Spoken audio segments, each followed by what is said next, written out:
예, 새 여자는 1920년대부터 1950년대 사이에 우리나라 역사에 실존했던 세 명의 여자가 주인공입니다. 허정숙, 주세죽, 오명자. 그런데 그 식민시대 그리고 해방공간 이 시대가 워낙 우리 역사에서 격동의 시대였기 때문에 이 세 명의 여성, 신여성들의 인생도 그렇게 평탄할 수가 없었죠. 가령 뭐 허정숙 같은 경우에는 어, 그 중국으로 무장 투쟁하러 가고 나중에 해방이 됐을 때는 북한으로 돌아오죠. 평양으로 돌아와서 북한 정부에서 문화선전상 그다음에 사법상도 하고 그러다가 나중에 제일 세 사람 중에서는 장수한 사람인데 90세에 평양에서 세상을 떠나죠. 그리고 주세죽은 남편이 박헌영이었는데 말하자면 우리나라 공산주의 운동, 특히 식민시대 공산주의 운동의 최고의 어떤 지도자 내지는 상징적 인물이었죠. 박헌영의 부인이었는데 두 사람이 1928년에 소련으로 탈출을 하고 그리고 나중에 상해에서 활동하다가 남편은 잡혀 들어오고 본인은 모스크바로 가서 김다냐하고 재혼을 하고 그리고 김다냐가 일제밀정으로 처형이 되면서 본인은 유형을 가죠. 그런데 결국 5년 유형이 여생의 전체를 유형지에서 보내는 그렇게 연장이 돼서 결국은 1953년에 유형수로서 인생을 마치게 되죠. 어떻게 생각하면 세 사람 중에서 가장 불행한 인생을 살았다고도 할 수 있는 그런 비운의 여성이죠. 그리고 고명자 같은 경우에는 이화학당을 다녔던 여성이고 그런데 여성동호회를 하면서 거기서 이제 말하자면 운동권 여자들을 만나고 그리고 또 김다냐를 소개받고 그러면서 공산주의 운동에 들어서게 되죠. 그래서 모스크바 공산대학을 나오고 그리고 여기서 조선공산당 재건운동하다가 두 차례 투옥이 되고 일제 말에는 약간의 친일 활동도 하고 그러다가 나중에 전쟁 중에 세상을 떠나죠.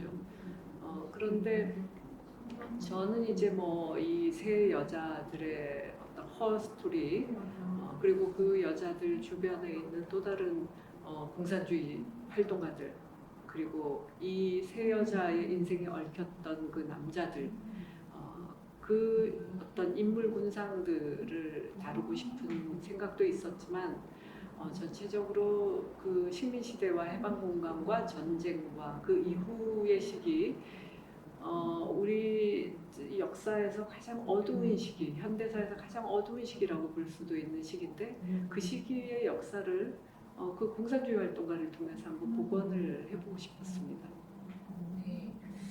사실 우리나라에서 그 공산주의 사상을 지녔던 당대 지식인들이나 예술가들도 거의 이제 역사에서 지워졌고 또 특히 그뭐 공산주의 여성들의 활동이라는 것은 역사책은 물론이고 야사로도 남지 않은 이야기들인데 어떻게 이 소설을 쓰게 되셨나요? 그렇죠. 진짜 지워진 역사, 잊혀진 역사라고 할 수 있는데 저희도 제가 78년에 대학을 들어갔는데 제가 대학 때 읽었던 신여성 책이 나혜석의 자서전이었거든요. 그러니까 저희 세대가 알고 있는 신여성 하면 나혜석이었죠.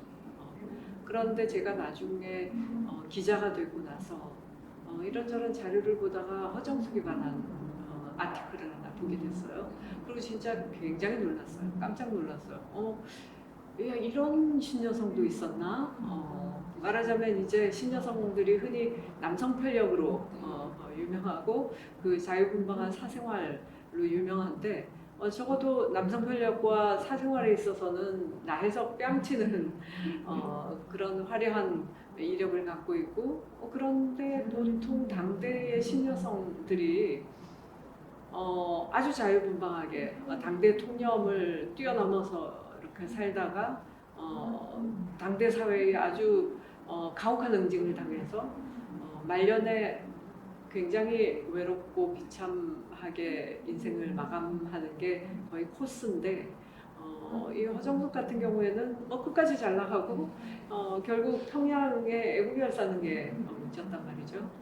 장수를 했고 그래서 저는 너무 흥미로웠어요. 이것 자체가.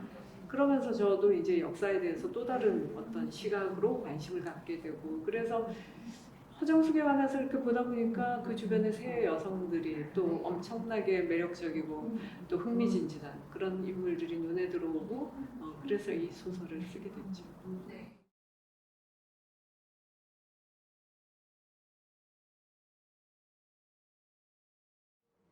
네. 저는 그 말씀해주신 그 세 명의 여성들에 대한 묘사 중에 이 주세죽이라는 여성의 어떤 묘사가 가장 좀 와닿았어요. 그 여성에 대해서 이제 그 묘사하신 부분들이 이제 뭐 가련하거나 뭔가 이렇게 의존적인 여성으로 이렇게 묘사하시기보다는 굉장히 좀 주체적이고 능동적인 어떤 그런 여성상으로 전체적으로 소설에 묘사됐다라는 생각이 들었거든요. 그래서 좀 이제 역사라는 게 얼마큼 누가 쓰느냐에 따라서 굉장히 다른 것 같고 또 그동안 또 남성 중심으로 쓰여진 역사가 얼마나 왜곡되었을지 그런 것도 생각을 해봤는데요.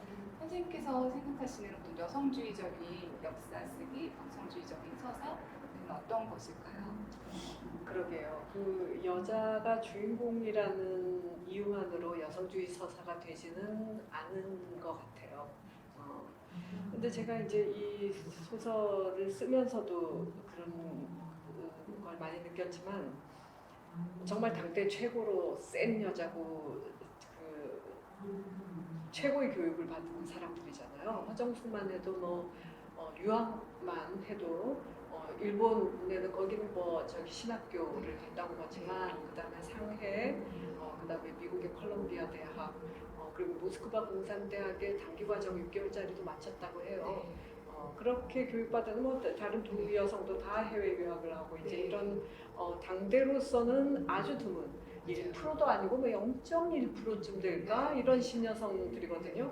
그런데 결국 이 사람들의 인생을 보면 상당히 약간 인생이 남편이라는 변수에 의해서 이렇게 휘둘리고 이제 그런 인생을 살았단 말이죠. 유일하게 이제 허정숙만 빼고 그런 게 저도 쓰면서 조금 답답했던 부분이고 읽는 사람들 특히 요즘 세대의 독자들은 아마 더 짜증이 났을 수가 있을 것 같아요. 근데 이제 우리가 사실 그 시대의 맥락이라는 것 위에 이 사람들을, 이 인물들을 놓고 봐야 되는데 이를테면 이 여성들은 당시는 1920년대만 해도 이미 가보경장 이후라고는 하지만 봉건적인 가부장제 그리고 신분계급제 그리고 여자들이 함부로 이혼도 못하고 그리고 그 집안에서 정혼해준 남편을 한 번도 보지도 못하고 시집가는 뭐 대체로 그런 식으로 그런 인생을 받아들였거든요. 그런데 이 여성은 세 사람 다 자유연애였거든요. 그것만 해도 굉장히 예외적인 것이고 그리고 당시로서는 한 10번째 안에 드는 그 단발 여성이라고 했잖아요.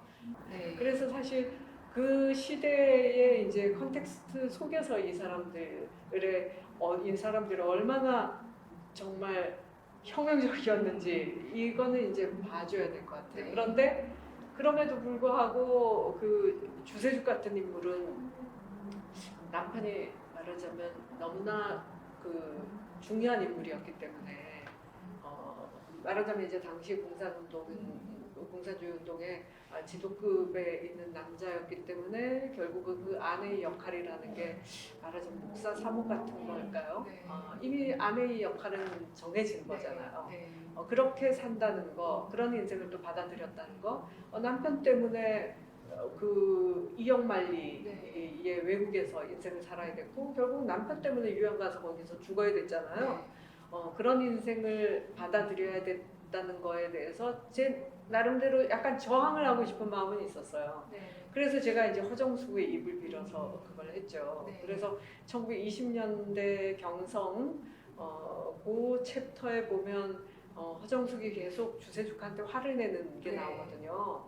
너 그렇게 부엌대기 하려고 유학 갔다 왔니? 뭐 이러고 그리고 조선공산당 운동 우리 다 같이 유학 가고 공부하고 이랬지만 거기에 간부를 여자 하나도 안 집어넣었더라. 뭐 이런 거에 대해서 문제 제기하는.